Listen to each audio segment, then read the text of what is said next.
കുപ്രസിദ്ധ മോഷ്ടാവ് ബണ്ടി ചോർ കൊച്ചിയിലെത്തി. എറണാകുളം സൗത്ത് റെയിൽവേ പോലീസാണ് ബണ്ടി ചോറിനെ സ്റ്റേഷനിലേക്ക് വിളിച്ചു വരുത്തിയത്. കോടതിയുടെ കസ്റ്റഡിയിലുള്ള തന്റെ മൊബൈൽ ഫോണും ബാഗും ഉൾപ്പെടെയുള്ളവ വിട്ടുകിട്ടുന്നതിനാണ് കൊച്ചിയിലെത്തിയതെന്നാണ് ബണ്ടി ചോർ പറയുന്നത്. ഉമേഷ് കൊച്ചിയിൽ നിന്ന് വിവരങ്ങളുമായി ചേരുന്നുണ്ട്. ഉമേഷ്, ഈ ബണ്ടി ചോർ ഇന്നലെയാണ് യഥാർത്ഥത്തിൽ കൊച്ചിയിലെത്തിയത്. എറണാകുളം സൗത്ത് റെയിൽവേ സ്റ്റേഷനിലാണ് ഇയാൾ എത്തിയത്. അത് ശ്രദ്ധയിൽപ്പെട്ട സൗത്ത് റെയിൽവേ പോലീസ് ഇയാളെ സ്റ്റേഷനിലേക്ക് കൊണ്ടുവരികയായിരുന്നു.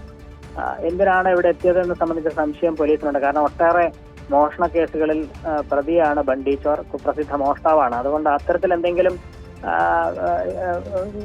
മോഷണത്തിന് വേണ്ടിയാണോ വന്നത് എന്നടക്കമുള്ള സംശയങ്ങൾ പോലീസിനുള്ളത് കൊണ്ട് തന്നെയാണ് അയാളെ സ്റ്റേഷനിലേക്ക് വിളിച്ചു വരുത്തിയത്. പക്ഷേ ഇയാള് നൽകിയ മൊഴി പ്രകാരം മുൻപ് ഇയാൾക്കെതിരെ ഉണ്ടായിരുന്ന നിരവധി കേസുകൾ, ആ കേസുകളുമായി ബന്ധപ്പെട്ട് കോടതിയുടെ കസ്റ്റഡിയിൽ ബണ്ടി ചോറിന്റെ മൊബൈൽ ഫോൺ, ബാഗ് അടക്കം കോടതിയുടെ കസ്റ്റഡിയിലുണ്ട്. അത് ഹൈക്കോടതിയാണ് അതുമായി ബന്ധപ്പെട്ട് കസ്റ്റഡിയിൽ സൂക്ഷിച്ചിരിക്കുന്നത്.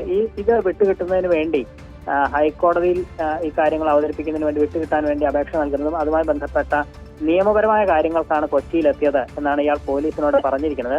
പോലീസ് അത് പരിശോധിച്ച് വരികയാണ്. കാര്യങ്ങൾ സ്ഥിരീകരിച്ചാലുടൻ ബണ്ടി ചോറിനെ വിട്ടയക്കും എന്നുള്ളതാണ് എറണാകുളം സൗത്ത് റെയിൽവേ പോലീസ് അറിയിച്ചിരിക്കുന്നത്. ശരി, ഉമേഷാണ് വിവരങ്ങൾ നൽകിയത്.